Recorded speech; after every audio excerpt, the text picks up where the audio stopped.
Only one day after Ravens quarterback Lamar Jackson said to reporters, go get him, the Ravens did.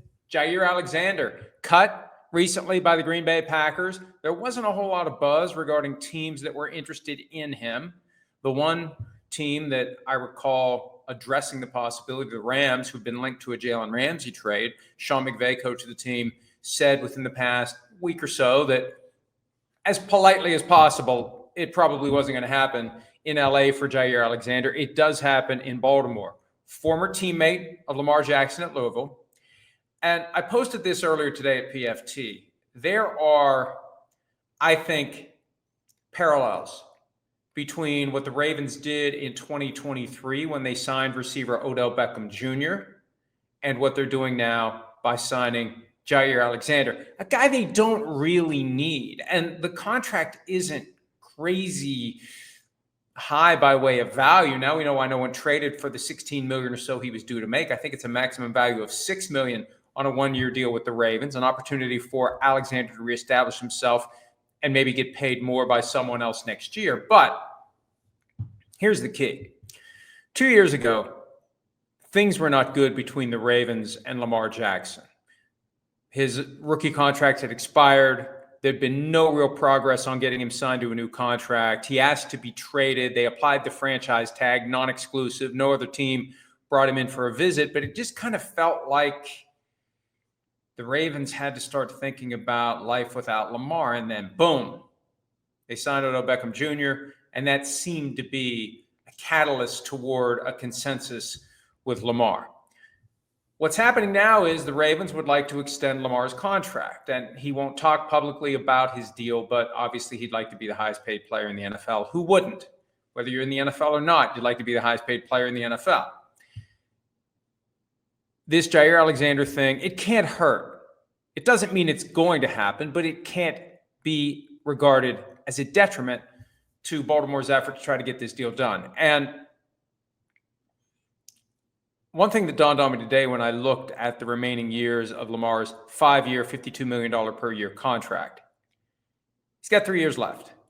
And he's going to make damn good money over the next 3 years.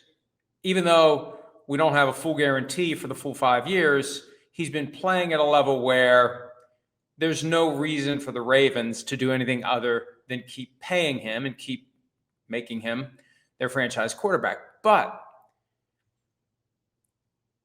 the way the cap works, the way the franchise tag works, there may be a point where Lamar Jackson looks at what he has left by way of his commitment to the Ravens, ponders the future, and realizes it's a pretty good chance I become a free agent in 2028 after these final 3 years of my contract. Now, right now, the cap number for Lamar Jackson in 2027, the last year of his contract, is $74.5 million. By rule, his franchise tag for 2028 would be a 20% increase over that amount. That's $89 million. I've already done the math. Trust me.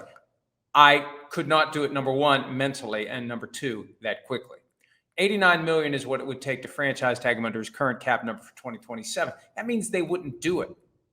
That means he'd become a free agent, something he's never been, something he didn't get a chance to be in 2023 because the Ravens used the franchise tag. And I think the closer we get to the expiration of Lamar's contract, the more obvious it becomes to him that all he has to do is nothing. He'll make $52 million. Well, $51.25 million if he doesn't show up for at least 80% of the offseason workouts. And for 2024 and 2025, he didn't show up for at least 80% of the offseason workouts. So even if it's $51.25 million, that's his total pay in 26 and his total pay in 27. No reason for him to rush to the table to get a new deal. That's a damn good deal. That's, when you consider what he's already been paid and will be paid this year, it's well over $140 million that he'll make over the next 3 years. So he could wait. He could let it play out. And I think the Ravens would probably like to swoop in and get this done before he realizes I'm 3 years away from becoming an unrestricted free agent. And this move to bring Jaire Alexander to Baltimore could be part of an effort to try to get him to sign before the start of this season and before the countdown begins with 3 seasons of 17 regular season games, plus whatever postseason games they qualify for, between him and becoming, for the first time in his career, and something we rarely see a true franchise quarterback do in his prime, even if he'll be on the back end. Well, will he be on the back end of his prime? I don't know. Maybe he'll be smack dab in the middle of his prime. He's only 27. Interesting future for the Ravens, and important motivation to try to get a deal done before Lamar realizes he's closer to free agency, true free agency, than I think most would have expected.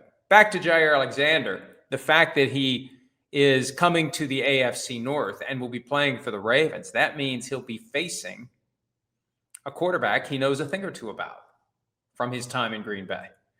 You're going to have 2 games this year between Jaire Alexander and Aaron Rodgers when the Steelers and Ravens get together. Just a little more juice, just something a little extra. Not that the rivalry needs it, but you've got a couple of former teammates.